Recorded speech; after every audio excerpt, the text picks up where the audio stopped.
दोस्त वो है जो वक्त पर काम आए। दो दोस्त जंगल में चले जा रहे थे। एक बोला, अगर कोई जंगली जानवर आ जाए तो मैं हरगिज ना भागूंगा, आखिरी दम तक तुम्हारा साथ दूंगा। दूसरे ने जवाब दिया, बेशक, अगर ऐसा कोई मौका आया तो हम एक दूसरे की मदद करेंगे।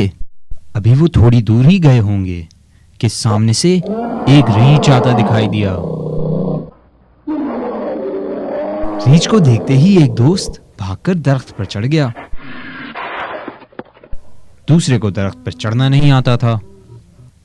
जब और कोई बात समझ में ना आई तो वो जमीन पर मुर्दा बन के लेट गया। रीछ उसके करीब आया, इधर उधर सूंघा।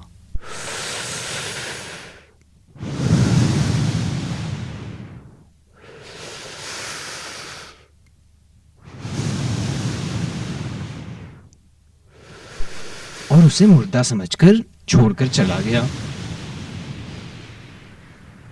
जब रीछ नजरों से गायब हो गया तो पहला दोस्त दरख्त से उतरकर दूसरे के पास आया और कहने लगा, ऐसा मालूम होता है जैसे रीछ तुम्हारे कान में कोई बात कह रहा था।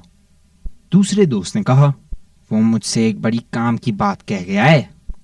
पहले दोस्त ने पूछा, वो बात क्या है? दूसरे दोस्त ने जवाब दिया, जो आदमी वक्त पर काम ना आए वो दोस्ती के काबिल नहीं है। अल्लाह हाफिज।